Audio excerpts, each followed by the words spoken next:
ফাজলু হাযাল আলিম ইউসাল্লিল মাকতুবাতা সুম্মা ইয়াজলিসু ফায়ুআল্লিমুন নাস।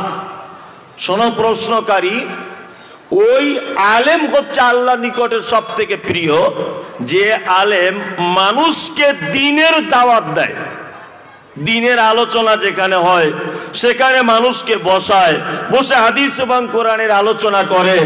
ওই দ্বিতীয় মানুষটির থেকে প্রথম মানুষটি বেশি উত্তম আল্লাহর কাছে। তার মানে সারা রাত তাহাজ্জুদ পড়ে আল্লাহকে যত খুশি করা যায়, সারাদিন নফল রোজা করে আল্লাহকে যতটা খুশি করা যায়, তার থেকে আল্লাহকে বেশি খুশি করা যায় কি করলে? দ্বীনের জ্ঞান অর্জন করলে, তাই না? আচ্ছা, যে লোকের ভিতরে দ্বীনের জ্ঞান নেই, যে লোকের ভিতরে দ্বীনের জ্ঞান নেই, এ তার তাহাজ্জুদটা হাদিস এবং কোরআন অনুযায়ী সম্পূর্ণ করতে পারবে? পারবে? পারবে না। তার মানে তার তাহাজ্জুদের আগে তার এই জ্ঞান অর্জন করা উচিত বা বাধ্যতামূলক যে তাহাজ্জুদটা পড়বে কেমন করে, তাই না? যেমন আমাদের বাজারে দেখবেন ৩-৪ কোয়ালিটির নামাজি দেখতে পাওয়া যায়। এগুলো বোঝানোর জন্য বলছি, আমার বিষয়বস্তু আলাদা, ওটা বলছি। আমাদের বাজারে ৩-৪ রকমের নামাজি পাওয়া যায়। এক রকমের নামাজি দেখবেন জোহরে যায়, আসরে যায় না, মাগরিবে দোকান খোলে, এশায় দোকান বন্ধ করে, ফজরে ঘুম ভাঙে না। এই এক কোয়ালিটির নামাজি। আর এক কোয়ালিটির নামাজি শুধু জুম্মার দিনে যায়। আপনাদের আটগড়াতে এরকম নামাজি নেই? আছে, আছে। আর কিছু নামাজি আছে যারা 2 ঈদে যায়, ঈদুল ফিতর আর ঈদুল আজহা। আর একটা নামাজি আছে যে নামাজি 5 ওয়াক্তই নামাজ পড়ে, কিন্তু না বুঝে না জেনে পড়ে। যদি বলছেন এটা আবার কেমন কথা? একটা লোক রুকু থেকে যখন ওঠে নামাজে, আচ্ছা বলুন রুকু থেকে উঠে দোয়া আছে না নেই? আছে। কি দোয়া? রব্বানা লাকাল হামদ হামদান কাসীরান তাইয়্যিবান মুবারাকান ফীহি, এই দোয়াটা আছে। একটা চাচাকে জিজ্ঞেস করছি, চাচা তুমি এই দোয়াটা বলো তো। তা বলছে, বাপ এত বড় দোয়া আমার কি করে মুখস্থ হবে, বয়স হয়ে গেছে 60 বছর, এটা কি আর সম্ভব? ভালো করে বুঝবে। তা ওই লোকটা দোয়া জানে না। আচ্ছা চাচা, সেজদা থেকে উঠে কি দোয়া বলতে হয়? বুঝি বাপ ওটাও জানা নেই। আচ্ছা, প্রথমেই আল্লাহু আকবার বলে দাঁড়িয়ে কি দোয়া বলতে হয়? বাপ ওটাও জানি না। চাচা তুমি নামাজ পড়ছো কত বছর? বলছে আমি মোটামুটি 25 বছর তো হবেই। তাহলে বলুন, যে লোকটা 25 বছর নামাজ পড়ছে, দোয়া টোয়া কিছু জানে না, ও লোকটাকে দেখবেন প্রত্যেক জায়গাতে ঠোঁট নাড়ে, নামাজে নাড়ে না। রুকু থেকে উঠেও দেখবেন ঠোঁট নাড়ছে, সেজদা থেকে উঠেও দেখবেন ঠোঁট নাড়ছে, হাত বেঁধেও দেখবেন ঠোঁট নাড়ছে, সেজদাতে গিয়েও দেখবেন ঠোঁট নাড়ছে। নাড়ে কি নাড়ে না বলুন? তাহলে ও যে এখন বলছে দোয়া জানি না, তাহলে ও কি বলে ঠোঁট নাড়ে? তার মানে ও দুনিয়ায় চিটিংবাজি করে আর হলো না, আল্লাহর ঘরে গেছে 2 নম্বরই করতে। কথা ঠিক বলছি না ভুল বলছি? তার মানে বোঝা যাচ্ছে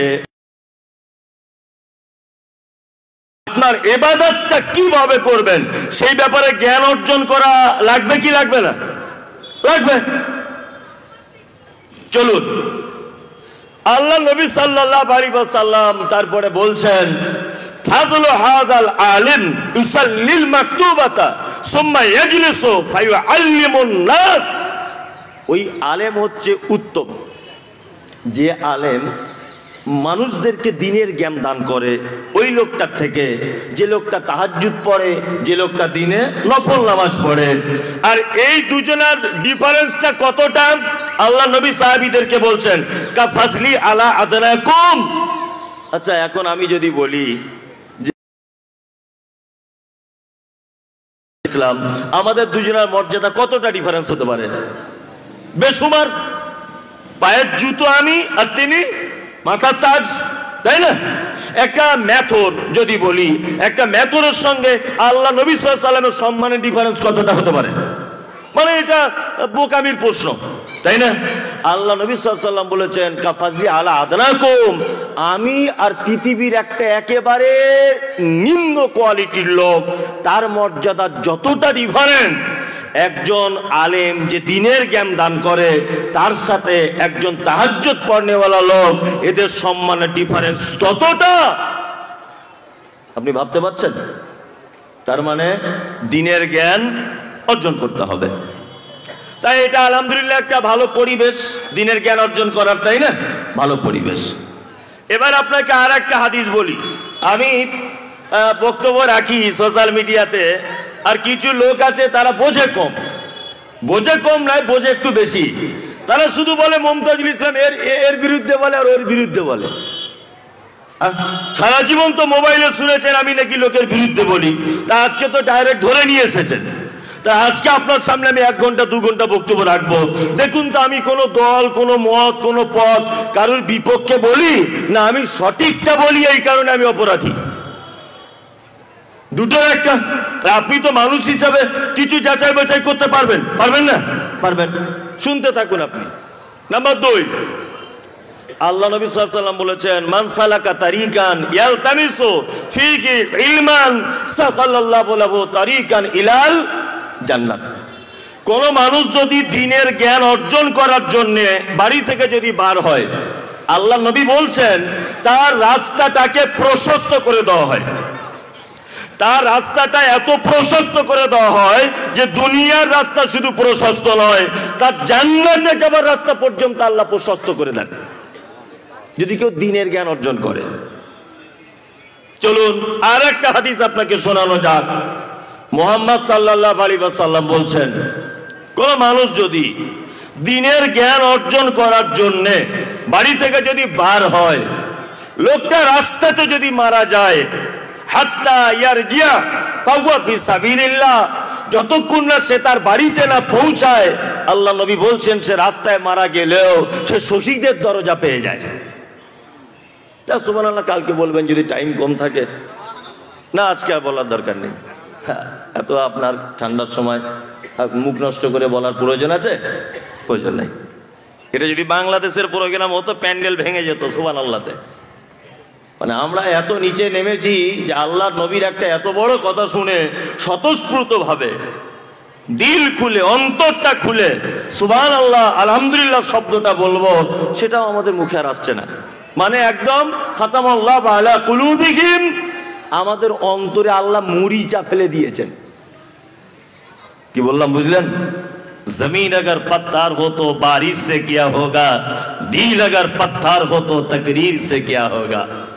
পৃথিবীর জমিনটা যদি পাথর হয়ে যায়, 1000 বছর ধরে বৃষ্টি হলেও 1 ফোঁটা কাদা করা সম্ভব নয়। পাথরে পানি হলে কাদা হয়। আর মানুষের মন যদি পাথর হয়ে যায়, তাহলে আমি মুমতাজুল ইসলাম তো দূরের কথা, স্বয়ং যদি আবু বকর সিদ্দিক এসে বক্তব্য রাখে তবুও কাজ হবে না, কারণ অন্তর পাথর হয়ে গেছে, তাই না? ওই জন্য ভাই আমরা সকলেই অন্তরটাকে একটু নরম করে মানবো, এই উদ্দেশ্য নিয়ে একটু ভালোভাবে বসি, ইনশাল্লাহ মেনে নিব। ইনশাল্লাহ আজকে থেকে কিছু জিনিসের পরিবর্তন করবই আমরা, ইনশাল্লাহ। ইনশাল্লাহ। এই দেখুন, আসলে আমি তো ওই রকম বক্তা নয় যে সহজে জান্নাতে পাঠিয়ে দেব। কিছু বক্তা আছে, ভালো করে বুঝবেন, মাদ্রাসা বা মসজিদের কোথাও জলসা হচ্ছে, 50,000 টাকা দান করেছে, তা খুব দোয়া করছে আর কাঁদছে, আল্লাহ জান্নাত দিয়ে দাও, আল্লাহ জান্নাত দিয়ে দাও, আল্লাহ খুব কাঁদছে। মানে 50,000 বড় পার্টি, এমন দোয়া করছে মনে হচ্ছে একটা ব্যাপার, আমি এত সস্তায় জান্নাতে ঢোকাতে আপনাকে পারবো না। কি বললাম বুঝলেন? আমার বক্তব্য শুনে আমল করে জান্নাতে যাবে একটু কঠিন ব্যাপার, খুব কঠিন। আমি এত সহজে জান্নাতে বলে দেবো না। একটা লোক মারা গেল, মারা যাওয়ার পর জানাজার সামনে দাঁড়িয়ে ইমাম সাহেব কি বলে, মনোযোগ দিয়ে শুনবেন, চুপচাপ মেরে দাঁড়ান। কুল্লু নাফসিন যায়িকাতুল মাউত, পৃথিবীর প্রতিটা প্রাণীর মৃত্যু স্বাদ গ্রহণ করতে হবে। আমাদের আটগড়ার ফটিক ভাই মারা গেছে, সকলে দোয়া করবেন। ঋণ টিন করে থাকলে তার ছেলেদের বলবেন, বলে না এগুলো? বলে কি বলে না? আর কি বলে? আর বলে যদি ভুল টুল করে থাকে আল্লাহ নস্তে ক্ষমা করে দেবেন, বলে না? 4 বার কুলহু পড়ো, মেয়েদের তরফ থেকে 32 খতম, ছেলেদের তরফ থেকে 40 খতম, টোটাল 70 খতম। হ্যাঁ, এর নামে বকছে দেওয়া হোক। আর বকছে দেওয়ার পরে ইমাম সাহেব এমন ঢং করে কাঁদছে, কেঁদে জামা ভিজিয়ে দিচ্ছে। জীবনে কোনোদিন নামাজ পড়েনি, বলুন 32টা খতম দিয়ে ইমাম সাহেব কেঁদে সব লোক দোয়া করে ওকে জান্নাতে নিয়ে যাওয়া যাবে? কথা বলুন তো, যাবে না। যদি ও দোয়া করেই যদি জান্নাতে ঢোকানো যাবে, তাহলে আর হাদিস কোরআনের প্রয়োজন ছিল না, ছিল? সব দোয়াতেই মিটে যেত। কি বললাম বুঝলেন না? তার মানে একটা জিনিস বোঝা যাচ্ছে, সেটা হচ্ছে এই যে শুধু দোয়া করেই একটা মানুষকে জান্নাত যাওয়া যাবে না, কিছু কাজ সাথে সাথে করতে হবে। করতে হবে না? করতে হবে। আজকে আমি আপনাদেরকে পৃথিবীর ভয়ঙ্কর ভয়ঙ্কর কটা পাপের কথা বলবো। যদি বলছে না কেমন পাপ, এই দেখুন যেগুলো আমরা নর্মাল মনে করি, একদম নর্মাল। আচ্ছা, এবার আমার মূল আলোচনাটা শুরু করছি। কিয়ামতের মাঠে মানুষ কটা দলে ভাগ হবে জানা আছে? কটা? কি? 73। মানে কিছুই বুঝে না আর কি, শুনেছে লোকের মুখে এটা বলে। আরে দুনিয়াতে 72 73টা ফিরকা হবে দুনিয়াতে, আর আখেরাতে কিয়ামতে কটা? কটা? দুটো না, 3টে। এখানে হাফেজ সাহেবরা আছেন তো, আপনি হাফেজ সাহেব তো, তাহলে তো আর আমার চুরি করার কোনো জায়গা নেই, উনি সব ধরে ফেলবেন। এক, আসহাবুল ইয়ামিন আছে, এটা কোরআনে আছে তো। আল্লাহর ডান দিকে তারা থাকবে একদল লোক। আসহাবুস শিমাল আছে তো, এটা আল্লাহর বাম দিকে একটা দল থাকবে। আর একটা দল সূরা ওয়াকিয়াতে বলা হচ্ছে ওয়াসাবিকুনাস সাবিকুন আছে তো, আছে, তারা থাকবে আল্লাহর সামনে। কটা দল হলো? 3টে। একটা আল্লাহর ডান দিকে, একটা আল্লাহর বাম দিকে, আর একটা আল্লাহর সামনে। এর ভিতরে দুটো দল জান্নাতে যাবে। কটা দল? দুটো। এক ডান দিকের দল, 2 সামনের দল। আর জাহান্নামে চলে যাবে, বিপদে পড়ে যাবে কিয়ামতের মাঠে কারা? যারা বাম দিকে থাকবে, তাই না? জি। এবার আপনাদেরকে আর একটা কথা বলি, ডান দিকে আর বাম দিকে এই দুটো দল, তারা হবে আপনার আমার মতো মমতাজুল, শফিকুল, আশরাফুল, করিম, ফটিক, ফিটু, এরা সব ডান দিকের আর বাম দিকের দল।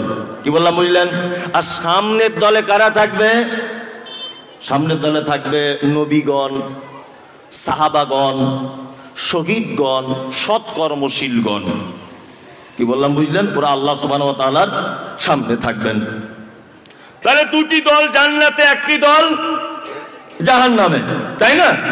এবারে আর একটা কথা আপনাদেরকে বলে দেই, এটা আপনাদের আরো জেনে রাখা উচিত হবে। আচ্ছা, আমরা শুনেছি না যে কিয়ামতের দিনে কিছু মানুষ তারা জাহান্নাম ভোগ করতে করতে করতে করতে কোনো না কোনো একদিন জান্নাতে যাবে? শুনেছি এটা? শুনেছি না? শুনেছি। আচ্ছা বলুন তো, এই জাহান্নামে আযাব ভোগ করার পরে, থাক, জাহান্নামে আযাব ভোগ করার পরে আবার জান্নাতে পুনরায় আসবে, এরা কারা? এ দলের লোকদের চেনা আছে? নেই। এরা কিন্তু এক শ্রেণীর ইমানদার। কি বললাম বুঝলেন? এক শ্রেণীর ইমানওয়ালা লোক, কিন্তু তারা কাবিরা গুনাতে লিপ্ত ছিল। আপনাদের পাড়ায় যে লোকটা নামাজ পড়ে না, ওই লোকটাকে যদি জিজ্ঞাসা করেন যে ভাই তুমি আল্লাহকে মানো, তা সে কি বলবে? মানে এইটাও বিশ্বাস করত। আর মুহাম্মদ সাল্লাল্লাহু আলাইহি ওয়াসাল্লাম আল্লাহর নবী, এটাও সে বিশ্বাস করত, কিন্তু তারপরেও সে কাবিরা গুনাতে লিপ্ত ছিল। এই কারণে তার থাকতে হবে কোথায়? জাহান্নামে। জাহান্নামে আযাব ভোগ করতে করতে করতে করতে করতে এক পর্যায়ে সে আসবে কোথায়? জান্নাতে। পৃথিবীতে একটা মাত্র পাপী আছে যারা কোশ্চিন কালো জাহান্নাম থেকে পরিত্রাণ পাবে না। এরা কারা? না, কাফের নয়, যারা শিরিক করা অবস্থায় মারা গেছে তারা। কি বললাম বুঝলেন? একটা লোক নামাজ পড়ে না, নামাজ পড়ে না আলাদা বিষয়, ও যে নামাজ পড়ে না, আচ্ছা বলুন, এই যে নামাজ পড়ছে না, এটা আল্লাহর কোনো অপমান হচ্ছে? বলুন, হচ্ছে? একটা লোক যাকাত দিল না, এটা আল্লাহ অপমান করা হচ্ছে? না। আল্লাহর হুকুম মানে না, আলাদা ব্যাপার, কিন্তু আল্লাহকে ডাইরেক্ট অপমান করা হয় না। আচ্ছা বলুন, রুজির মালিককে, কথা বলুন একটু, সবার বিশ্বাস আছে। তাহলে এই ডিপার্টমেন্ট টোটাল দায়িত্বটা কার? আল্লাহ। এখন আল্লাহ রুজির মালিক। এই রুজিটা যদি আপনি আল্লাহর কাছে ডাইরেক্ট না আছে, কোন পীর ফকির হুজুরের কাছে যদি চান আর বলেন হুজুর আমার ব্যবসা একটু বরকত বাড়িয়ে দাও দোয়া করে, তাহলে বলুন এটা আল্লাহকে ছোট করা হলো কি হলো না? হলো, হলো। এটা শিরক।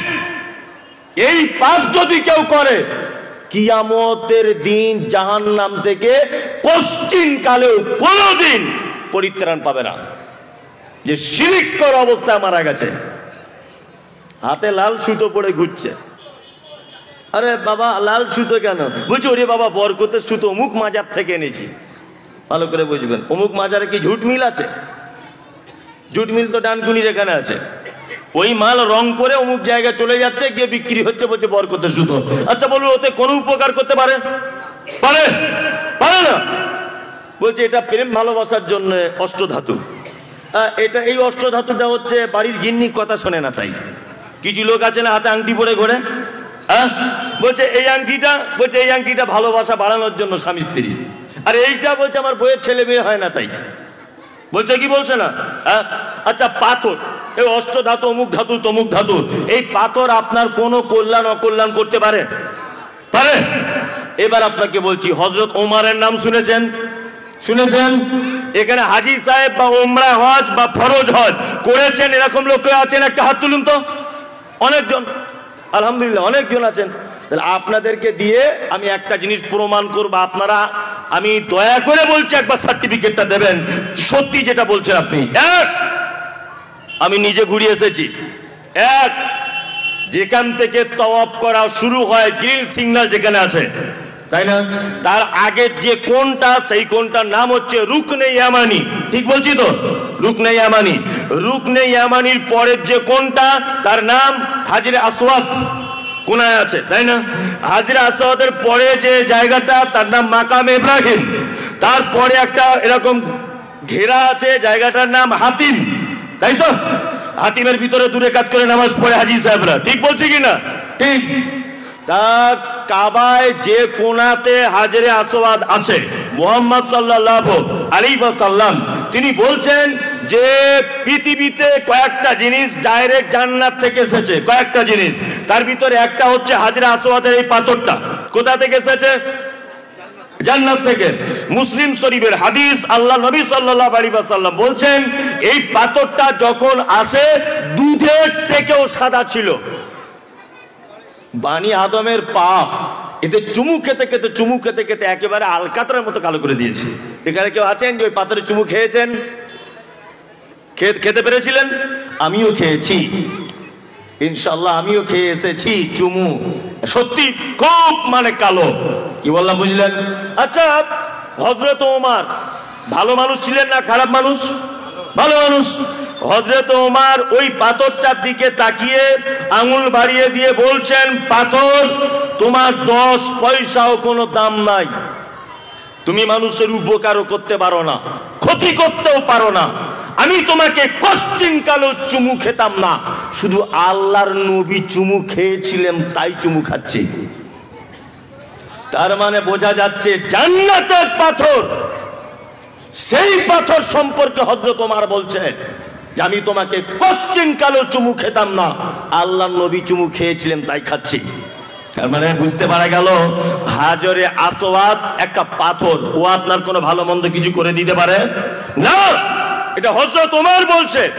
জান্নাতের পাথর যদি ভালো মন্দ কিছু করে দিতে না পারে, তোমার অষ্টধাতুর আংটি কিছু করে দিতে পারে?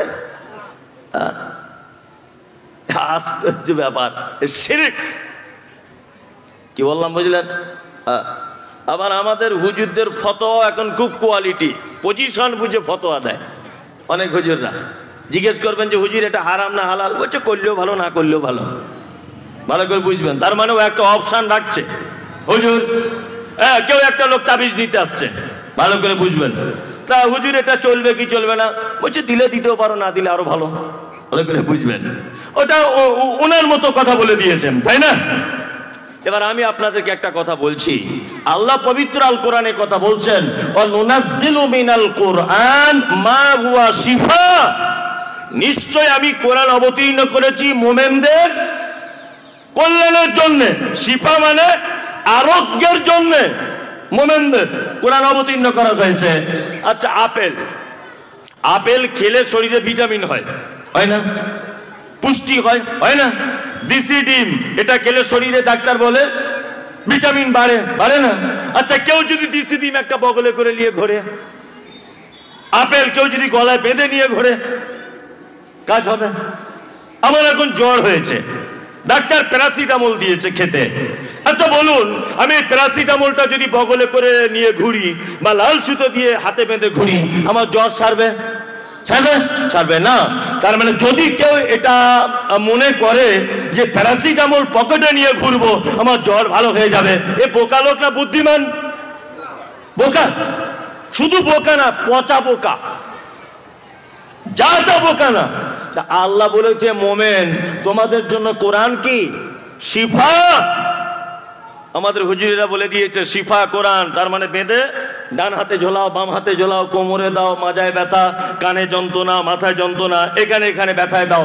তার মানে হুজুর এ কথা বললো না যে কোরআন পড়লে রোগ থেকে মুক্তি পাওয়া যায়। কি বললাম বুঝলেন? কোরআন তেলাওয়াত থেকে দূরে সরিয়ে দেওয়া হয়েছে এইসব পদ্ধতি চালু করে। কি বললাম বুঝলেন? কোরআন তেলাওয়াত করুন। আয়াতুল কুরসি এটা কোরআনে আছে না নেই? আছে। আল্লাহ নবী সাল্লাল্লাহু আলাইহি ওয়াসাল্লাম বলেছেন, তোমার বাড়িতে চোর গুন্ডা, তোমার বাড়িতে বিপদ মুক্ত যদি রাখতে চাও তাহলে রাত্রে ঘুমানোর সময় আয়াতুল কুরসিটা পড়ে তোমার হাতে ফুঁক দিয়ে সারা শরীরে তুমি নিজে নিজে বুলিয়ে নাও, তোমার বাড়িতে কোনো রকমের ক্ষতি কেউ করতে পারবে না। আমরা এটা বাদ দিয়ে তাবিজ ঝুলিয়ে রেখেছি, মানে সুবিধাবাদ, যে অত পড়ার ঝামেলায় কেন যাবে, 300 টাকার তাবিজ পাওয়া যাচ্ছে। এসব আমরা বুঝেছি না। এসবগুলো কবে বুঝবেন? 2024 সালে এত বোকা থাকলে হবে? এত বোকা থাকলে হবে না। আল্লাহ নবী সাল্লাল্লাহু আলাইহি ওয়াসাল্লাম বলেছেন, তুমি যখন শোবে, রাতে ভয় করছো, তোমার রাতে তুমি খারাপ স্বপ্ন দেখছো, তুমি ডান দিকে ফিরে থাকলে সঙ্গে সঙ্গে করর পরিবর্তন করো, আর বাম দিকে 3বার এটা করো।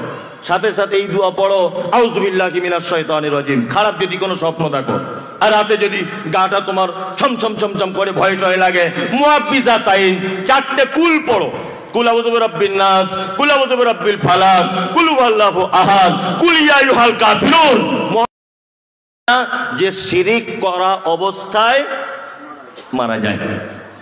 এবার আপনাকে একটা কথা বলছি, আমাদের বাজারে গোনা 2 রকমের। কয় রকমের? 2 রকমের। আমি বলেছি যে মারাত্মক ভয়ঙ্কর একটা পাপের কথা আপনাকে বলবো। এক হচ্ছে সাগীরা পাপ, আর একটা কাবীরা পাপ, তাই তো?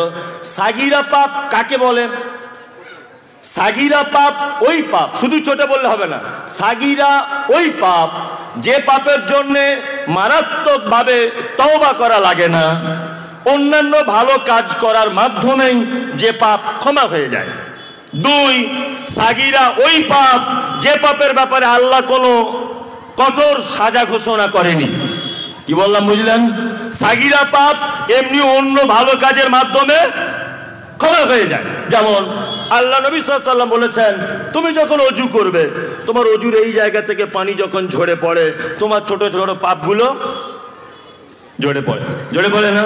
একটা দোয়া আমার সাথে বলুন, সুবহানাল্লাহি, সবাই বলুন, সুবহানাল্লাহি ওয়া বিহামদিহি সুবহানাল্লাহিল আযীম। নবীজি বলেছেন, কেউ যদি এটা বলে তাহলে তার দরিয়ার ফেনা সমপরিমাণ যদি পাপ থাকে, তার পাপ এমনিতে ক্ষমা হয়ে যাবে, তওবা করা লাগবে না। তবে এই যে দরিয়ার ফেনা সমপরিমাণ পাপ, এটা সাগীরা, ছোট পাপ। কি বললাম বুঝলেন? ছোট পাপ। তার মানে বোঝা যায় সাগীরা পাপ এমন এক পাপ যে অন্য বড় আমলের মাধ্যমে সেটাকে কি করা হয়? মুছে দেওয়া হয়। এবার একটা পাপ, তার নাম কাবীরা। কাবীরা মানে বড় পাপ, তাই না? বড় পাপ কাবীরা তার নাম। এই পাপ করলে একটা লোক যতক্ষণ না পর্যন্ত তওবা না করবে, ততক্ষণ পর্যন্ত এই পাপ ক্ষমা করা হবে না। কাবিরা সেই পাপ যে পাপের ব্যাপারে আল্লাহ সুবহানাহু ওয়া তাআলা ঘোষণা করেছেন কিসের? সাজার। আল্লাহ নবী তাদের উপরে করেছেন অভিসম্পদ। আল্লাহ সুবহানাহু ওয়া তাআলা তাদেরকে দুনিয়াতে ভয় দেখিয়েছেন মারাত্মক আযাবের। এরকম আছে না নেই? এইরকম কয়েকটা বাছাই করা পাপ আপনাদের সামনে আমি তুলে ধরব, যে পাপগুলো তওবা না করলে ক্ষমা করা হয় না। আল্লাহ তুমি আমাদের সকলকে আজকে তওবা করে বাড়ি যাবার তৌফিক দান করো, আমিন আমিন আমিন। চলুন, পবিত্র আল কোরআনে আল্লাহ সুবহানাহু ওয়া তাআলা কয়েকজন মানুষকে ডাইরেক্ট জাহান্নাম ঘোষণা করে দিয়েছেন। কোরআন বলবো আমি, তার বাংলা অনুবাদ করব। আবেদ সাহেবরা বসে আছেন। এক, আল্লাহ তাআলা বলছেন ওয়াইলুল লিকুল্লি হুমাযাতিল লুমাযা, দুর্ভোগ খারাপি তাদের জন্য যারা মানুষের সামনে এবং পিছনে বদনাম করে করে বেড়ায়। তার মানে লোকের পিছনে বদনাম করা এটা ছোট পাপ না বড় পাপ? শুধু বড় পাপ না, এটা হচ্ছে পাপের রাজা, সব থেকে বড় পাপ। আবার কাবিরা পাপ দুই ভাগে বিভক্ত, একটা হচ্ছে নরমাল বড় পাপ আর একটা হচ্ছে আকবারুল কাবায়ের, মানে বড়র বড়। বড়র বড় হয় না? হয়। তা এই যে পাপ গীবত, পরনিন্দা, এর ওর পিছনে কথা বলা, এই পাপটা কি? আকবারুল কাবায়ের। আচ্ছা, ব্যভিচার, জেনা, ধর্ষণ, আচ্ছা বলুন তো এটা ইসলামে বৈধ না হারাম? হারাম, তাই না? জি। আচ্ছা, এর থেকেও বড় পাপ গীবত, পরের কথা বলা। যদি বলছেন এটা আবার কেমন কথা হলো, অবশ্যই আপনাকে আমি বুঝিয়ে দিই। আমি মুমতাজুল ইসলাম রাতের অন্ধকারে আমার মামাতো বোনের সঙ্গে ব্যভিচারে লিপ্ত হয়েছি, ভালো করে বুঝবেন। আমার ব্যভিচারটা করেছি দুপুর 12টায়। তারাবি নামাজ পড়তে গেছি মসজিদে, গিয়ে আল্লাহর ভয় চলে এলো। ওরে বাবা, আমি তো আমার মামাতো বোনের সঙ্গে ব্যভিচার করেছি। দোয়া করলাম, রব্বানা আতিনা ফিদ দুনিয়া, আল্লাহ গো তুমি আমার মামাতো বোনের সঙ্গে ব্যভিচার করার যে পাপ, সেই পাপটা তুমি আমাকে ক্ষমা করে দাও। প্রথম রোজা থেকে শুরু করে 28, 29টা রোজা পর্যন্ত, রাত 12টা-1টা পর্যন্ত আমি দোয়া করতে লাগলাম, আল্লাহ তুমি আমার এই পাপকে ক্ষমা করে দাও। 1 দিন, 2 দিন, 3 দিন, 20 দিন যাবত যখন দোয়া করব, আল্লাহ আমার এই পাপ ক্ষমা করবে কি করবে না? করবে। কারণ পাপের কোনো সাক্ষী নেই। কি বললাম বুঝলেন? আর একটা কথা বলে দিই, কিছু আমাদের ইয়াং ছেলেরা আছে যা প্রেম ভালোবাসা বলুন আর অবৈধ যা কিছু করে, ওটা নিজে করে করে আবার সকালে বন্ধু বান্ধবদের বলে। এরকম কিছু অভদ্র লোক আছে না? ও বলে, জানিস না আমার গার্লফ্রেন্ডের সঙ্গে কালকে কি হলো, সব বিস্তারিত, অমুক জায়গায় দেখা করতে গিয়েছিলাম, এই করেছি তাই করেছি। এসব ইয়াং ছেলে যারা, তারা বলে না, বলে এই যে তুমি পাপ কাজ করেছো, এটা কিয়ামত পর্যন্ত ক্ষমা হবে না, তোমার পাপের সাক্ষী থেকে গেছে। ভালো করে বুঝবেন, এমন পাপ করেছেন আপনি আপনার বান্ধবী ছাড়া আর কেউ জানে না, আপনি আপনার প্রেমিকা ছাড়া আর কেউ জানে না, আপনি আর সেই বউটা ছাড়া আর কেউ জানে না, আপনি আর সেই লোকটা ছাড়া আর কেউ জানে না। এইরকম পাপ যদি আপনি রাতের অন্ধকারে আল্লাহ দরবারে যদি ক্ষমা প্রার্থনা করেন, অবশ্যই আল্লাহ আপনাকে ক্ষমা করে দিবেন। তাহলে আমার মামাতো বোন সেও দোয়া করলো, আল্লাহ মমতাজুলের সঙ্গে কাজ করেছি, ক্ষমা করে দাও। তাহলে ও ক্ষমা পেল, আমিও ক্ষমা পেলাম, দুজনেই ক্ষমা পেয়ে গেলাম, তাই তো? এবার একটা কথা বলছি, আমি ইমাম সাহেবের বদনাম করেছি আপনাদের গ্রামে। কি বদনাম? না, ইমাম সাহেব 5,000 টাকা চুরি করেছে, কথার লেগে বোঝানোর জন্য বলছি, 5,000 টাকা চুরি করেছে। এখন আমি একটা চায়ের দোকানে বসে বদনামটা করলাম, সেখানে 20 জন লোক বসেছিল, তারা 20 জন শুনলো। তাদের 20 জনের ভিতরে আর একজন আবার গিয়ে ওই নিউ টাউনে গিয়ে বলেছে চায়ের দোকানে, আবার আর একজন গিয়ে বলেছে ওই আপনার অন্য একটা গ্রামে গিয়ে চায়ের দোকানে। এইভাবে সারা এলাকা হয়ে গেছে যে 8 ঘোড়া মসজিদের ইমাম সাহেব 5,000 টাকা চুরি করেছে। ভালো করে বুঝবেন, কথাটা খুব মনোযোগ দেবেন। 1 কুইন্টাল ওজনে কথাটার। আমি এবার বক্তব্য শুনতে আসছিলাম, আর আমার মতো কোন একজন পাগল বক্তব্য রাখতে রাখতে বলছিল যে গীবত, পরনিন্দা করা হারাম। ভালো করে বুঝবেন, তখন আমার মনে আল্লাহর ভয় চলে এলো, জিস আমি তো ভুল করে আমার ভাইয়ের বদনাম করে দিয়েছি। ওর হাত দুটো ধরে বলছি, ভাই তুমি আমাকে ক্ষমা করে দাও, আমাকে তুমি ক্ষমা করে দাও। ও বলল ঠিক আছে মমতাজুল ভাই, আপনাকে আমি ক্ষমা করেই দিলাম। আচ্ছা, ওর যে বদনাম করেছি ও আমাকে ক্ষমা করে দিয়েছে, বলুন তো ক্ষমা পেলাম কি পেলাম না? ক্ষমা হলো? হলো না। কারণ ও হয়তো আমি ওর কাছে ক্ষমা চেয়ে নিয়েছি, কিন্তু আমি যে চায়ের দোকানে বলেছি আরো তো 20 জন লোক শুনেছে, তারা আরো 20 জনকে বলেছে। তার মানে বোঝা যাচ্ছে পৃথিবীতে একটা পাপ আছে যে পাপের বাচ্চা হয়, তার নাম পরনিন্দার গীবত। ওই জন্য আমি সোশ্যাল মিডিয়াতে এর আগে আবার বলে দিয়েছি, আজকে আবার আপনাকে স্মরণ করাচ্ছি, 2-3টে লোক আছে তাদের জান্নাতে যাওয়া খুব মুশকিল, খুব। এক, এই যে চায়ের দোকানে বসে যারা আড্ডা পেটে তাস খেলে, এক কাপ চা খায় আর 20 জনের বদনাম করে। আর দোকানদারও বেশ ভালো বিজনেস জুড়েছে, 20টা চেয়ার সামনে দিয়ে রেখেছে, ঠ্যাংয়ের উপরে ঠ্যাং তুলে দিয়ে এরকম করে লটারি টিকিট কেটে নাম্বার মেলাচ্ছে আর চা খাচ্ছে, বিড়ি টানছে। এরকম আছে না নেই? আছে, আছে। তার মানে ওই যে গীবত পরনিন্দা এই যে কাজে চেয়ার দিয়ে সহযোগিতা করেছে কে? দোকানদার। সাদকায়ে জারিয়া বোঝেন? তার মানে মসজিদে আপনি 1 বস্তা সিমেন্ট দিলেন, কিয়ামত পর্যন্ত মসজিদ থাকবে, এটা কি? সাদকায়ে জারিয়া। এটা যেমন ভালো সাদকায়ে জারিয়া, ঠিক তেমন সাদকায়ে জারিয়ার খারাপ দিকটাও আছে। কোথাও ক্লাব তৈরি করছে, আপনি 200 টাকা চাঁদা দিয়ে দিলেন, কিয়ামত পর্যন্ত আপনার আমলনামাতে গোনা হতেই থাকবে। কারণ ক্লাবে তো আর জলসা হবে না, ওখানে তো শাহরুখ খানের চলবে, তাই না? ওখানে তো নায়ক নায়িকাদের দেখা যাবে। পাপের কাজে যদি কেউ সহযোগিতা করে, তাই এই সহযোগিতা করার কারণে ওই পাপ যতদিন চলবে ততদিন পর্যন্ত গোনা পেতে থাকবে। লস হলো না লাভ হলো? লস না লাভ? বিসমিল্লাহ। লস, হ্যাঁ, ওটা আলাদা ব্যাপার। যাই হোক, গীবত এটা হচ্ছে পৃথিবীর একটা আশ্চর্য পাপ। এই পাপীদের কেমন সাজা এবার দেখে নেন। আল্লাহ নবী বলেন, আমি মিরাজের রাত্রিতে আমি মিরাজের জন্য ঊর্ধ্ব গমনে গেলাম, আমার সঙ্গে ছিলেন তার নাম জিবরিল আমিন আলাইহিস সালাম। আল্লাহ নবী বলছেন, আমি জিবরিলকে নিয়ে আগিয়ে চলে গেলাম। রাস্তাতে অনেক ঘটনা ঘটেছে। একটা লোককে দেখলাম, ওই লোকটাকে রক্তের নদীতে ফেলে দেওয়া হয়েছে, আর লোকটা রক্তের নদী থেকে বারবার নদীর পাড়ে আসার চেষ্টা করছে। আমি ফেরেশতাদেরকে দেখলাম, ফেরেশতারা তারা পাথর নিয়ে দাঁড়িয়ে আছে, ওই লোকটার মাথাতে আঘাত করছে। যে লোকটা নদীর পাড়ে আসার চেষ্টা করছে, লোকটার মাথাটা ভেঙে চৌচির হয়ে যাচ্ছে। আমি জিবরিলকে বললাম, ও জিবরিল, এই লোকটাকে যার মাথাটাকে বারবার ভেঙে দেওয়া হচ্ছে? জিবরিল বলছেন, দয়ার নবী গো, এটা আপনার উম্মতের ওই লোকটা যে লোকটা সুদের টাকা খেত, সুদখোর। এটা একটা, আপনাদের এখানে সব চলে না? চলে, চলে, চলে। সুদ, সুদের নাম পরিবর্তন করে দিয়েছে, তাই না? জি, আল্লাহু আকবার। সুদ পৃথিবীতে সব থেকে মারাত্মক খাতারনাক পাপ।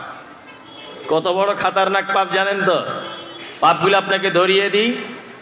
আল্লাহ নবী সাল্লাল্লাহু আলাইহি ওয়াসাল্লাম বলেছেন, কেউ যদি 1 টাকা যদি সুদের খায়, তার মায়ের সাথে ব্যভিচার করলে যে পাপ হয় সেই পাপ হয়। যদি বলছেন আমরা তো খাই না, আপনি খান না, কিন্তু 1 জায়গার টাকা আপনি খান, আপনাকে ধরিয়ে দিই আমি, দেখুন আপনার হুঁশ ফিরে যাবে এখনই। আপনি এলাকার একজন ধনী মানুষ, আপনি 10 লাখ টাকা ব্যাংকে জমা রেখে দিয়েছেন আজ 2 বছর যাবত। এরকম লোক আছে না নেই? আছে। আচ্ছা, এই 10 লাখ টাকার ব্যাংক আপনাকে সুদ দেয় কি দেয় না? দেয়। দেখবেন ব্যাংকের বইয়ে এরকম দাগ টানা আছে, কত তারিখে কত টাকা জমা দিয়েছেন, কত তারিখে কত টাকা তুলেছেন, কত টাকা ইন্টারেস্ট হয়েছে, থাকে না? হিসাব করে বার করে দিই। কে আছে বাপের বেটা এখানে? আলহামদুলিল্লাহ, 2 জন, 3 জন। তার মানে ইমানদার মানুষ 4 জন আছে। আছে, এই এদেরই কারণে পৃথিবীতে এখনো চলছে। কি বললাম বুঝলেন? এদেরই কারণে চলছে। হাজি সাহেব হজ করতে যাবে, 5 লাখ টাকা জমা রেখেছে আজ 3-4 বছর। হাজি সাহেব টাকা তুলতে গিয়ে দেখছে 5,30,000, ও ভাবছে ম্যানেজার ভুল করে দিয়েছে। ওই 30,000 টাকায় বলছে 5 লাখ টাকা সরকারি খরচায় দিয়ে দেবো, 30,000 টাকা মক্কায় গিয়ে খরচা করবো। তাই মনে মনে ভাবছি তো প্লেন ভেঙে যাওয়ার কথা, যে টাকা পকেটে করে নিয়ে যাচ্ছে হাজি সাহেব, তো প্লেন তো উপর থেকে পড়ে যাবার কথা, কিন্তু অন্য ভালো হাজি সাহেব ছিল বলে পড়েনি, তাছাড়া পড়ে যেত। আল্লাহু আকবার। এরকম লোক আছে না এই মার্কেটে? আছে গাদা গাদা লোক। এবার আপনাকে আর একটা কথা বলি, আপনি ধর্মতলায় একটা মেয়ের সাথে ব্যভিচার করেছেন, ধর্মতলাতে বাড়ি মেয়েটার, আর আপনি আজ ঘরাতে আপনার চাচাতো বোনের সাথে শারীরিক সম্পর্ক করেছেন অন্যায় করে। বলুন তো, ধর্মতলার মেয়েটার সঙ্গে যে কাজ করেছেন, চাচাতো বোনের সঙ্গে সে কাজ করেছেন, কোনটাতে গুনাহ বেশি? না, একই নয়, চাচাতো বোনের বেশি। কারণ তুমি তোমার চাচাতো বোনের 3 দিকে সর্বনাশ করেছো। এক হচ্ছে তুমি ধর্ষণ করেছো তাকে, 2 প্রতিবেশী যে তোমার কাছে আমানত, তুমি তার খিয়ানত করেছো, 4 মুহাম্মদ সাল্লাল্লাহু আলাইহি ওয়াসাল্লাম বলেছেন প্রতিবেশীর সঙ্গে অসৎ ব্যবহার করিও না, তুমি তার সঙ্গে অসৎ ব্যবহার করেছো। 3টে অপরাধে তুমি জড়িয়েছো। কিন্তু ধর্মতলার যে মেয়েটা, ওটা কিন্তু তোমার কেউ নয়, ভালো করে বুঝবেন। তাহলে ধর্মতলা থেকে চলে এলো 8 ঘোড়াতে, এখানে পাপ বেশি হলো, তাই না? চাচাতো বোনের থেকে আপন কে? মা। মা আরো বেশি আপন না? আমাদের কতজনের মা মারা গেছে না, কবরে শুয়ে আছে, আছে না? আছে। হয়তো আপনার মা খুব আল্লাহওয়ালি মেয়ে ছিল না, কিন্তু আজকে আপনি তার সন্তান সুদের টাকা খাচ্ছেন। আল্লাহ নবীর হাদিস হচ্ছে এই, তুমি যদি 1 টাকা যদি সুদের খাও, তোমার মায়ের সাথে ব্যভিচার করলে যে পাপ হয়, ওই পাপ তোমার আমলনামাতে লেখা হয়। তুমি কেমন যুবক যে আজও পর্যন্ত তুমি ব্যাংকের সুদের টাকা খাচ্ছ, তোমার মা একজন কত আল্লাহওয়ালি বেটার দ্বারাতে ব্যভিচারের পাপ ভোগ করছে তার বেটা, এটা আশ্চর্য ব্যাপার নয়? হ্যাঁ, বিনীত অনুরোধ, খুব সাবধানে থাকবেন ভাই, খুব সাবধান। আমাদের পাড়া গ্রামের মেয়েরা আগে তবু ভালো ছিল, এখন ওরা বেশি সুদের সঙ্গে জড়িত, বন্ধন লন্ঠন এইগুলো হয়ে। এগুলো আপনাদের দিকে হচ্ছে? আল্লাহু আকবার। একদমই হারাম হারাম হারাম, এর সংস্পর্শে যাওয়া যাবে না। বলছে মৌলভী সাহেব ঘরে ঘরে না, একদম বলছে মৌলভী সাহেব বন্ধন ছিল বলে ঘরের ছাদটা দিতে পেরেছি, বলছে না? বলছে তা তোমার ওই ঘরে তোমার আব্বা বসবাস করেছে, তোমার শ্বশুর, তোমার দাদু বসবাস করেছে, কই তাদের যুগে তো লোন ছিল না, তারা ছাদ না দিয়ে সব মরে গিয়েছিল? নাম্বার 2, তোমার আব্বার ছেলে মেয়ে ছিল 4টে 5টা। আগে ভাই বোন কটা থাকতো? এক একজনের 5টা 6টা। এখন তুমি সুখের সংসার করবে বলে 2টোর বেশি বাচ্চা হয় না, তাই না? তা তোমার 2টোর বেশি বাচ্চা হয় না, তারপরেও বন্ধন লোন নিতে হয়। তোমার আব্বা মা 9টা ভাই বোন মানুষ করেছে, তোমাদের 1 টাকা বন্ধন ছিল না।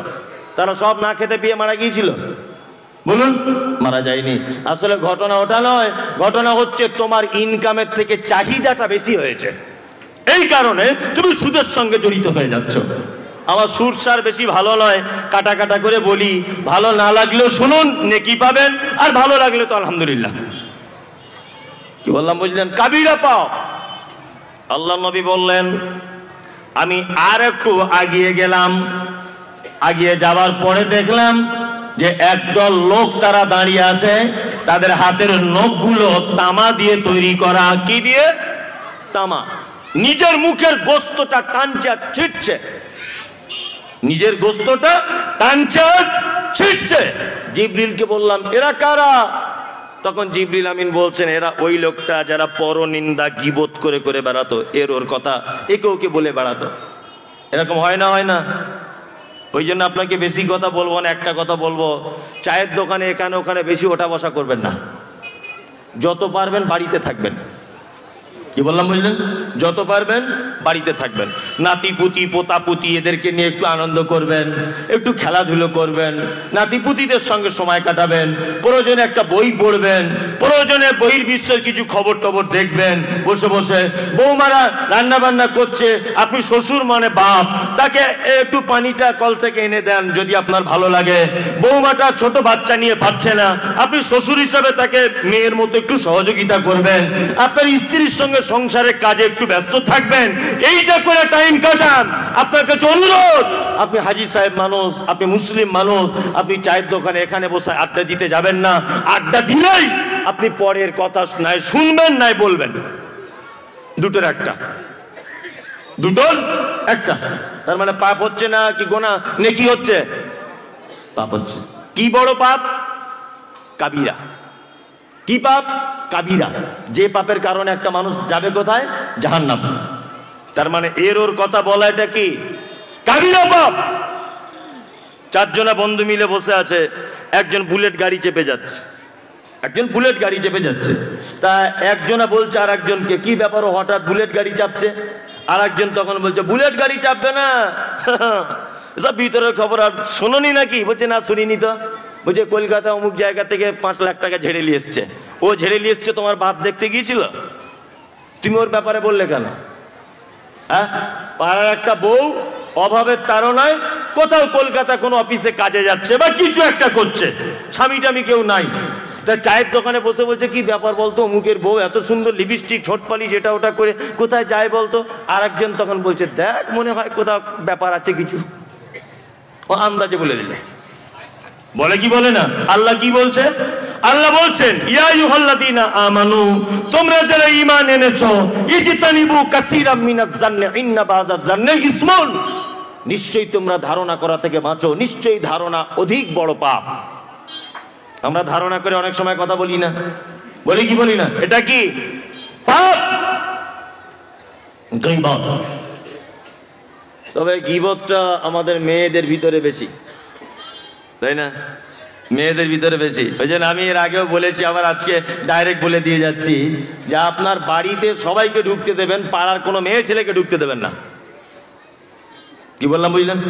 পাড়ার মেয়ে ছেলেকে যদি আপনার বাড়িতে ঢুকতে দেন, তাহলে আপনার সুখের সংসারটা 12:30 বাজিয়ে দিয়ে ছাড়বে। পৃথিবীতে একটা প্রাণী আছে, যারা যার খায় তার বদনাম করে, তার নাম নারী। ও আপনার বাড়িতে গিয়ে অন্য কোনো কথা বলবে না, শুধু এ কথাই বলবে, আমার আব্বা যে কি দেখে দিল, 12.5 বছর ধরে জ্বলছি বলবে, মানে স্বামীর কথা বলছে আর কি, স্বামী ভালো না। আবার ও আপনার বইয়ের কাছে গিয়ে বলছে, বুবু আর বলো না, তোমার ননদরা তো তবু ভালো, আমার ননদরা তো বাবা, ওদের মানে ট্যাঁকে মাছি বসাই মুশকিল। এইসব গল্প হয় না? শুধু ননদের বদনাম, শ্বশুরের বদনাম, শাশুড়ির বদনাম, স্বামীর বদনাম কার কাছে গিয়ে করছে? আপনার স্ত্রীর কাছে গিয়ে করছে। তাহলে পাপ যে করে, পাপ যে সাপোর্ট করে, উজনায় সমান পাপী। তাহলে আপনার বউ যে শুনছে, ও পাপ হচ্ছে কি হচ্ছে না? হচ্ছে। তার মানে আপনার বাড়িতে আদার্স কোন ফ্যামিলির মেয়েকে ঢুকতে দেবেন না। এদের কাজই হচ্ছে গীবত, পরনিন্দা করা।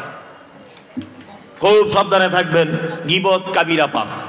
আল্লাহ আমাদেরকে তুমি এই পাপ থেকে বাঁচার তৌফিক দান করো, আমিন আমিন।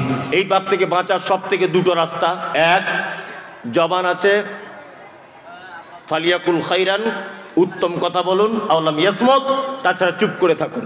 হাদিসে এসেছে, কথা বললে উত্তম কথা বলো, দামি কথা বলো, না তো তুমি চুপ থাকো। দাঁত দাঁত দাঁত দাঁত করে যত বকবেন, তত আপনার মুখ থেকে পরের কথা, এর কথা, ওর কথা বার হয়ে যাবে, তাই না? আর দ্বিতীয়ত, এই পাপ থেকে যদি বাঁচতে চান, নিজেকে ঘরের ভিতরে আটকে রাখুন, বেশি ফাঁকে ঘাটে বিনা প্রয়োজনে বার হবেন না। কি বললাম বুঝলেন? চলুন, আল্লাহ তাআলা তারপর আবার বলছেন, আল্লাযী জামাআ মালাও ওয়া আদ্দাদা।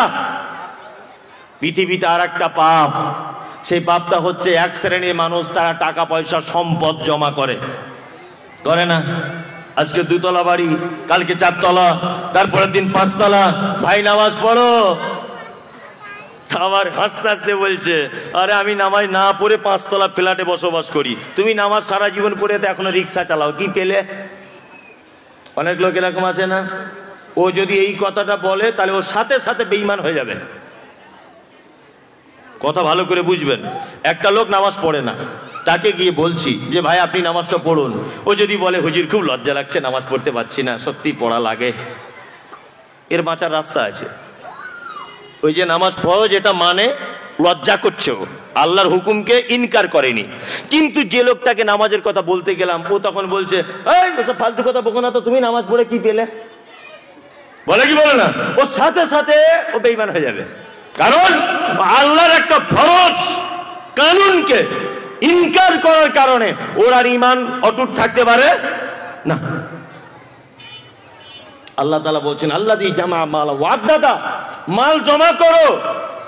মাল জমা করে যারা গুনে গুনে গুনে গুনে রাখে, আজকে 1 লাখ, কাল 2 লাখ, 5 কোটি, 10 কোটি যারা গুনে গুনে রাখছে, আল্লাহ তাআলা বলছেন ইয়াহসাবু আন কাল্লা, কখনোই নয়, লায়ুম বাজান্না ফিল হুতামা, তোমার মাল তোমাকে বাঁচাতে পারবে না। তোমার মালকে অচিরেই হুতামা নামক জাহান্নামের ভিতরে নিক্ষেপ করা হবে।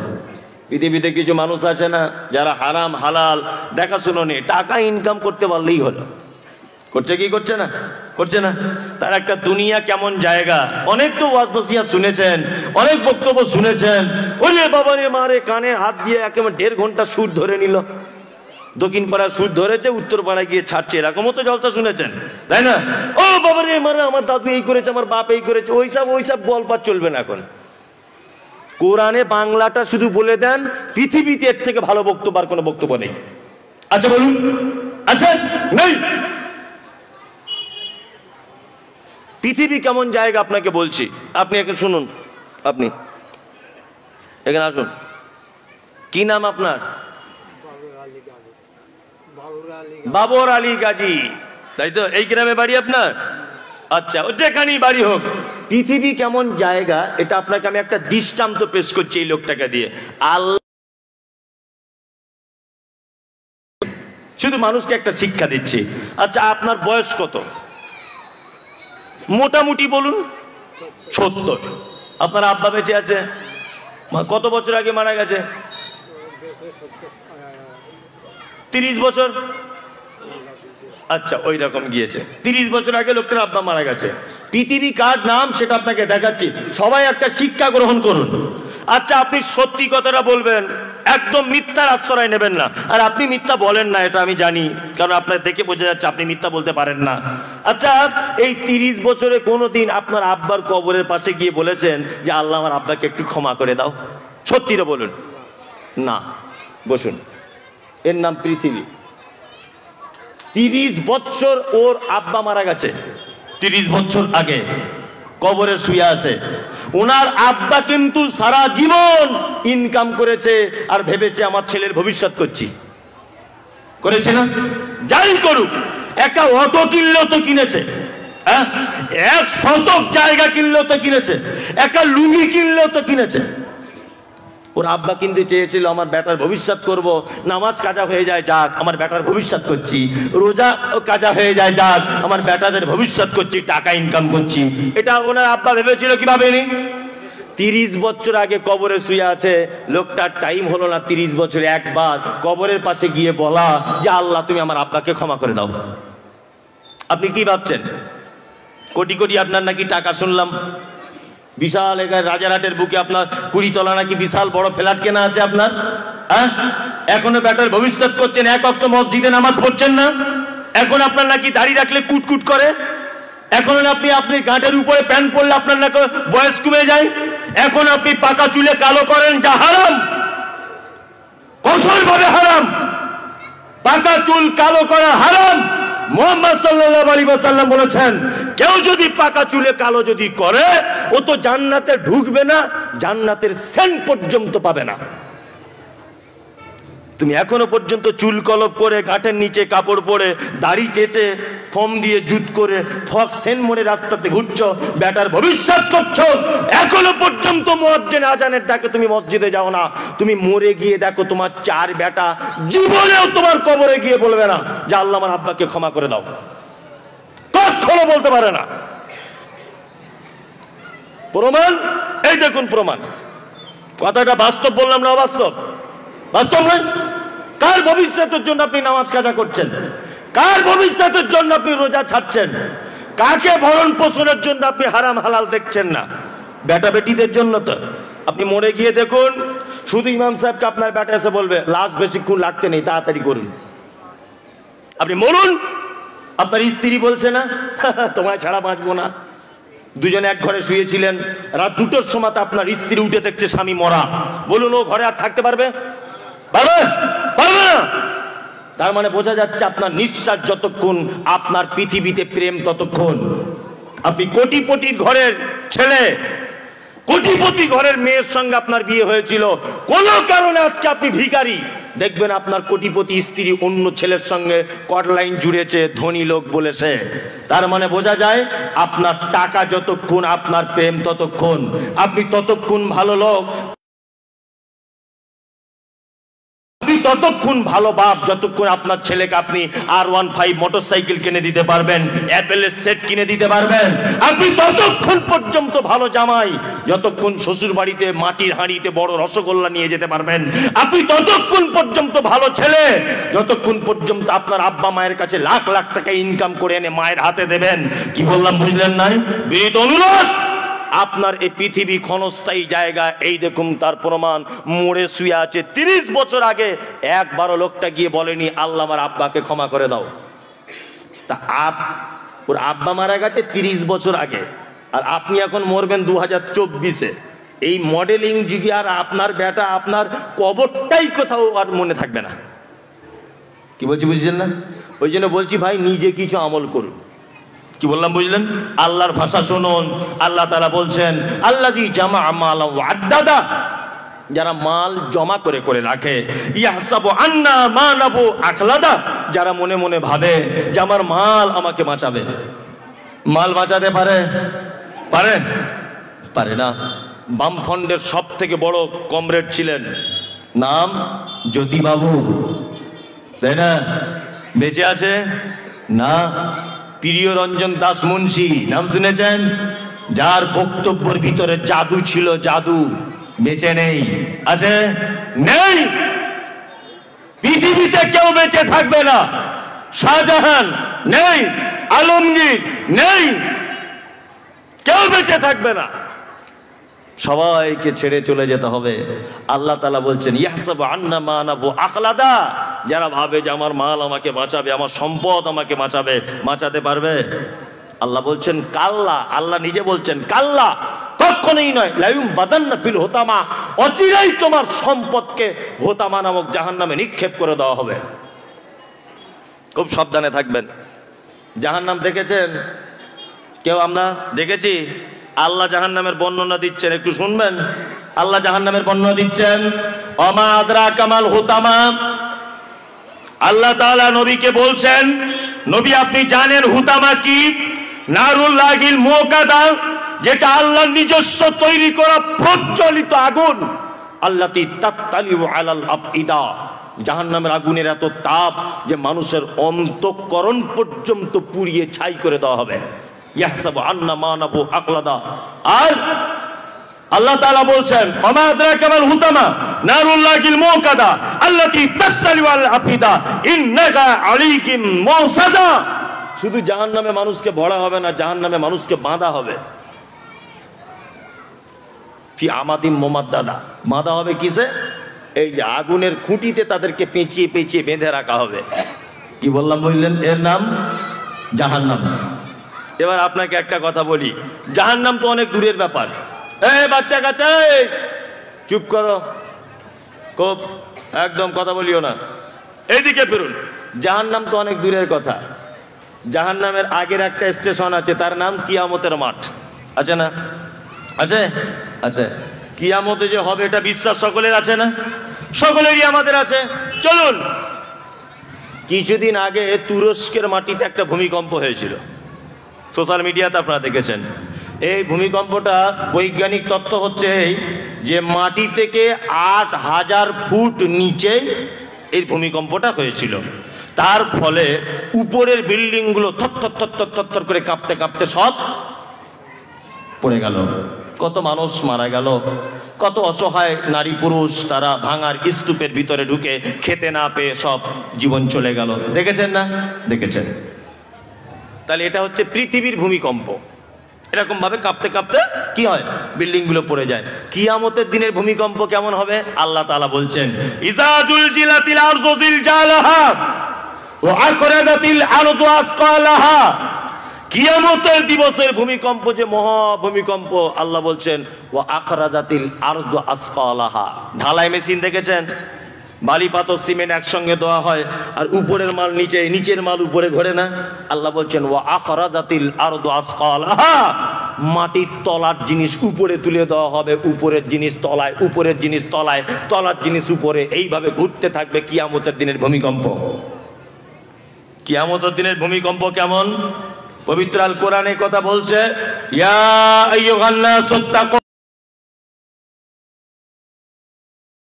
শাইউন আযীম ইয়াওমা তারাউনাহা তাযহালু কুল্লু মুরজিআতিন আম্মা আরজাত ওয়া তাযাউ কুল্লু যাতি হামলিন হামলাহা ওয়া তারান নাসা সুকারা ওয়া মা হুম বিসুকারা ওয়ালাকিন্না আযাবাল্লাহি শাদীদ।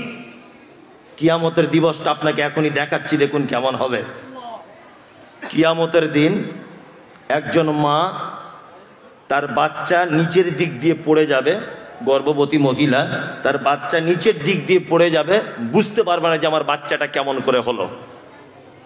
2, একজন শিশু তার মায়ের আঁচল ধরে বলবে, মা আমাকে একটু দুধ দাও। আল্লাহ কোরআন মাজিদে বলছেন দুধ পানকারিনী মা তার বাচ্চার আর্তনাদকে সেদিন ভুলে যাবে। বাচ্চাদের দুধ চাইছে, মা সেদিন বাচ্চাকে চিনতে পারবে না। কি বললাম বুঝলেন? নাম্বার 3, আল্লাহ তাআলা বলছেন মানুষগুলিকে দেখতে পাওয়া যাবে তারা যেন সব মাতাল। আল্লাহ বলছে ওমা হুম বিসুকারা, একজনও তারা মদ পান করেনি, ওয়ালাকিন্না আযাবাল্লাহি শাদীদ, শুধু আমার কঠিন আযাবের ভয়ে, কঠিন আযাবের ভয়ে মানুষকে দেখতে পাওয়া যাবে মানুষ যেন সব মাতালের মতো করে ঘুরছে। আল্লাহু আকবার। এর নাম কিয়ামতের মাঠ। সেদিন সবাইকে এক জায়গায় হতে হবে, হতে হবে না? হতে হবে। সেদিন বাঁচানোর ক্ষমতা কারো আছে? আছে? আছে? কে বললো? অনেকজন আছে যে দেখতে পাচ্ছি জলসা করতে এসেছে, বড় চাদর ছুঁড়ে দিয়েছে এরকম করে, নে বলছে সবাই কেন? বলছে পার করে দিব আমরা। বলছে কি বলছে না? অনেক লোক আছেন এরকম আছে। আল্লাহু আকবার। কেউ কারো কোনো উপকার করতে পারবে? আচ্ছা বলুন, পৃথিবীতে আপনার আব্বা বেশি বড়, আপনার মা বেশি বড়, না পৃথিবীর কোন একজন পীর সাহেব আপনার কাছে বেশি বড়? কে বড় বলুন? কার কার আব্বা মা একবার হাত তুলুন তো, তুলুন তুলুন সবাই, কেউ আব্বা কি থাকবেন না। তাহলে আব্বা মা বেশি আপনার কাছে ইম্পর্টেন্ট না পীর হুজুর বেশি ইম্পর্টেন্ট? আব্বা মা, তাই তো? এইবারে যে সমস্ত পীর সাহেবরা বলছে কিয়ামতের দিন আমরা বাঁচাবো নৌকায় করে, মনে হচ্ছে ওর বাপের মনে হয় নৌকা রেজিস্ট্রি করা আছে জান্নাত, তাই না? আল্লাহু আকবার। এইসব কথা আমি বলি আর আমার বলে ওই দলের বিপক্ষের লোক। বিয়াদব কোথাকারে, তোমার মাথাতে মগজ আছে? তোমার মাথায় গোবর ভরা আছে, এই কারণে তুমি বলো মমতাজুল ইসলাম ওর বিপক্ষের লোক। এতক্ষণ কথা বলছি, কারো বিপক্ষে বলেছি? বলেছি? হাদিসে কোরআনে যা আছে তাই বলেছি। এবার আপনাকে বলছি, আপনার পীর সাহেবের কিয়ামতের দিন 10 পয়সাও দাম নাই। আল্লাহ কি বলছেন কোরআন মাজিদে? আয়াতটা আপনি বলুন কি বলছেন? ইয়াউমা ইয়াফিরুল মারউ মিন আখি ওয়া উম্মিহি ওয়া আবি ওয়া সাহিবাতিহি ওয়া বানি। আল্লাহ তাআলা বলছেন কিয়ামতের দিন ইয়াউমা ইয়াফিরুল মারউ মিন আখি, সেদিন কোনো ভাই কোনো ভাইয়ের উপকার করতে পারবে না। কে বলছেন এটা? আল্লাহ বলছেন ওয়া উম্মিহি ওয়া আবি, সেদিন বাপ মা সন্তানের কোনো উপকার করতে পারবে না। আচ্ছা বলুন, আপনাকে সব থেকে বেশি ভালোবাসে পীর সাহেব না আপনার আব্বা মা? আব্বা মা। আল্লাহ বলছে তোমার আব্বা মা সন্তানের কোনো উপকার করতে পারবে না। ভালো করে বুঝবেন।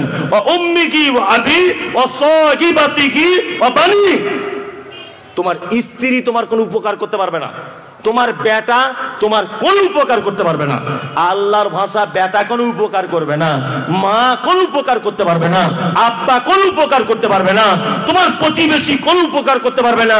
হুজুর বলে কি করে আমরা তোমায় বাঁচাবো? তার মানে এটা মিথ্যা কথা। আল্লাহর কোরআন বলছে যে আব্বা মা সেদিন কোনো উপকার করতে পারবে না সন্তানের। একটা সন্তান জাহান্নাম চলে যাচ্ছে, তার মায়ের সেদিন ক্ষমতা হবে না যে আমার সন্তানকে একটু টেনে জান্নাতের দিকে নিয়ে যাই। সেদিন একচ্ছত্র মালিকানার দায়িত্ব কে? কে? আল্লাহ। তার মানে আল্লাহ ছাড়া সেদিন কারো কোনো ক্ষমতা কাজ করবে না। আচ্ছা, আপনার প্রতি আপনার মায়ের দরদ বেশি না হুজুরের দরদ বেশি? তাহলে আপনার মায়ের দরদ সেদিন কাজ হবে না, এটা কোরআনে আছে তো? আচ্ছা, আল্লাহ বলছে কাজ হবে না। কি বললাম বুঝলেন? তাহলে হুজুর আর বাঁচানোর রাস্তা রাখে? না, এসবগুলো যা বলছে এসব ওই টাকা ইনকাম করা, এইসব ধান্দা ফাঁদ পেতে রেখেছে, এছাড়া আর কিছু নাই। কি বললাম বুঝলেন? ঠিক মানুষের যেখানে যেখানে অবজেকশন, যেখানে যেখানে অসুখ, সেখানে সেখানে ধরে আস্তে আস্তে করে সুরসুর করে টাকা ঝেড়ে নিয়ে চলে যাচ্ছে। আর মানুষ বোকা, কিছু বোঝে না, মনে করেছে মনে হয় জান্নাত সব ওদের অন্ডারই আছে। পাগল কোথাকারে। আমি সত্যি আশ্চর্য হই, বাপকে খেতে দেয় না, বাপকে খেতে দেয় না, মাকে খেতে দেয় না। ওই লোকটাকে আবার দেখছি ঘোমটা দিয়ে অমুক জায়গাতে বড় একটা খাঁচি কিনে নিয়ে যাচ্ছে। এখন লোক আছে না নেই? শুক্রবার দিন জুম্মার নামাজ পড়তে যাচ্ছে কোথায়, অমুক জায়গায় 10,000 টাকার বান্ডিল দিয়ে আসছে। আর মা শীতের দিন একটা কম্বল পায় না। ও জান্নাত খুঁজছে নাকি? ফেরেশতারা পাছার চামড়া তুলে দিবে তোমার। বিয়াদবির জায়গা পাও না। মায়ের গায়ে কম্বল নেই, হুজুরের কাছে 10,000-এর বান্ডিল। কে তোমাকে বুদ্ধি দিল? অত সহজ জান্নাত? খুব হুঁশিয়ারির সঙ্গে থাকবেন। সস্তায় যারা জান্নাতের কথা বলছে আপনি ভেবে নেবেন তারা ভণ্ডামি ছাড়া আর কিছু নয়। কি বললাম বুঝলেন? জান্নাত যেতে গেলে পর্যাপ্ত পরিমাণে আমল করা লাগবে। আমল ছাড়া জান্নাত ঢোকা যাবে না। খুব সাবধানে থাকবেন। কাবিরা পাপ বলছিলাম তাই না? 2-3টে বলে দিলাম। বিসমিল্লাহ। আরো বড় বড় কাবিরা পাপ বলে দিচ্ছি। 1, আল্লাহ তাআলা পবিত্র আল কোরআনের ভিতরে বলছেন, এইদিকে ফিরুন, আরাইতাল্লাযী ইউকাজ্জিবু বিদ্দীন। আল্লাহ নবীকে বলছেন, আপনি কি তাকে দেখেছেন যে কিয়ামতের দিবসকে অস্বীকার করে? আচ্ছা, কিয়ামতের হবে না এরকম কারো বিশ্বাস আছে? না হবে বিশ্বাস আছে? হবে, কিয়ামত হবে, এটা আমারও বিশ্বাস আছে, তাই না? চলুন, আল্লাহ বলছে ওরা কিয়ামতকে বিশ্বাস করে না। ওই লোকটা কেছে, ফাযালিকাল্লাযী ইয়াদউল ইয়াতীম, যারা এতিমের সঙ্গে অসৎ ব্যবহার করে। এতিম কারা এটা জানা লাগবে কি লাগবে না? লাগবে। এই দেখুন, যার আব্বা নেই, যৌবন আসেনি, সে নারী হোক বা পুরুষ হোক, সে এতিম। কারো যদি আব্বা থাকে, মা যদি না থাকে, সে এতিম নয়। কি বললাম বুঝলেন? তার মানে বোঝা যাচ্ছে সন্তান মায়ের নয়, সন্তান কার? বাপের, তাই না? সন্তান বাপের। 1, এতিম, এদের সঙ্গে সদ্ব্যবহার করতে হবে, তাই তো? আচ্ছা, এদের আল্লাহ এতিমদের পক্ষে না বিপক্ষে? পক্ষে না? নবীজি এতিম ছিলেন, এতিমদের সঙ্গে সদ্ব্যবহার করতে বলেছেন, তাই না? আর একটা চমৎকার হাদিস শুনে নেন। আল্লাহ নবী সাল্লাল্লাহু আলাইহি ওয়াসাল্লাম বলছেন, একটা লোক এসেছে আমার কাছে, এসে বলছেন, আল্লাহ নবী, আমি খুব রাগী লোক, আমার অন্তরটা খুব শক্ত, হঠাৎ নরম হয় না, আমি কি কাজ করব যে আমার অন্তরটা নরম হয়ে যাবে? বিশ্ব নবী বলছেন, তুমি বাড়িতে চলে যাও, তোমার কোন প্রতিবেশী এতিমের মাথায় হাত বুলিয়ে দাও, আল্লাহ ইচ্ছা করলে তোমার অন্তরটাকে নরম করে দিবে।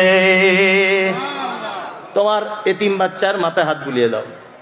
আপনি কোথায় জান্নাত খুঁজছেন ভাই? কোথায়?